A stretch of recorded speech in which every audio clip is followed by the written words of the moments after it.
20 June যে পরীক্ষা হয়েছিল সেটাই দুর্নীতি প্রশ্ন ফাঁস অভিযোগ পেপার পত্রিকায় বিভিন্ন পেপার পত্রিকায় প্রকাশিত হয়েছে।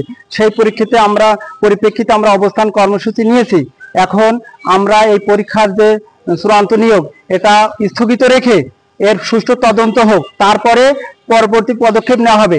আর আমি চুয়াডাঙ্গার অভিভাবক ডিসি সাহেবের কাছে অতি বিলম্বে অনুরোধ করছি এই পরীক্ষার নিয়োগ স্থগিত রেখে এর সুষ্ঠু তদন্ত করুক এবং সিভিল সার্জন অফিসারকে আমি বিনয়ের সাথে বলছি এই পরীক্ষা স্থগিত করে সুষ্ঠু তদন্ত করে পরবর্তীতে নিয়োগ প্রক্রিয়া সম্পূর্ণ করুক।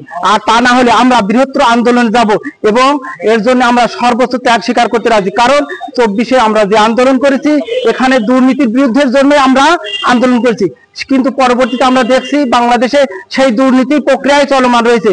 এর পরিপ্রেক্ষিতে যারা মেধাবী স্টুডেন্ট তারা ছাত্র পাচ্ছে না, কিন্তু টাকা দিয়ে তারা তাদের চাকরি নিয়ে চলে যাচ্ছে। ওই জন্য আমরা এই প্রক্রিয়া নিয়োগটা স্থগিত রেখে সুষ্ঠু তদন্ত হোক যাতে মেধাবীরা চাকরি পায় সেই প্রত্যাশা করি। আসলে আমাদের অবস্থানটা এই জন্য, যখন আমরা বিগত দিন দেখছি কিন্তু যে অনুপস্থিত থাকা সত্ত্বেও সে কিন্তু চূড়ান্ত ভাবে তার ফলাফল চলে এসেছে, সে চূড়ান্ত ভাবে নিয়োগ প্রাপ্ত হয়েছে। আর সেটা হলো আমার ইউনিয়ন নাগদা ইউনিয়নে 990 আমরা দেখছি যে সে অনুপস্থিত ছিল থাকা সত্ত্বেও তার কিভাবে চূড়ান্ত সে ভাবে নিয়োগ প্রাপ্ত হয় সেটা আমাদের তো বোঝা আসে না। আমরা চাই এই নিয়োগ বাতিল হোক এবং পুনরায় নিয়োগ আবার দেওয়া হোক এবং এটা সুষ্ঠু তদন্ত হোক, আমরা এটাই চাচ্ছি। আর আমাদের অবস্থান যে কালকে যে নিয়োগ আছে এই নিয়োগটা স্থগিত হোক।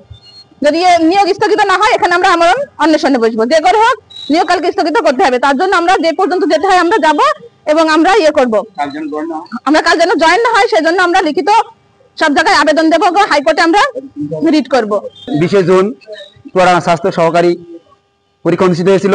এই পরীক্ষার প্রশ্ন আগে রাতে ফাঁস হয়েছিল এবং সিভিল সার্জনের কার্যালয় রাত 3টা পর্যন্ত খোলা ছিল এবং পরবর্তীতে আমরা দেখেছি বিভিন্ন ওয়ার্ডে পরীক্ষার্থী অ্যাবসেন্ট ছিল, তাদেরকে চূড়ান্তভাবে সুপারিশ করা হয়েছে এবং তাদের চাকরি দেওয়া হয়েছে।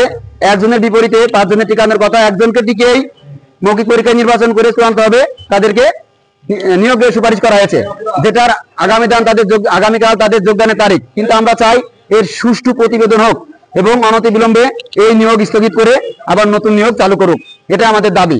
এখন আমরা চাচ্ছি আগামীকাল অবশ্যই যোগদান বন্ধ করুক, এর সুষ্ঠু তদন্ত হোক, প্রতিবেদন জমা দিক, এর রায়ে তারপর তারা যে সিদ্ধান্ত গ্রহণ করবে আমরা সেই সিদ্ধান্তের প্রেক্ষিতে আমরা আবার সিদ্ধান্ত নিব এবং আমাদের কর্মসূচি প্রদান করব।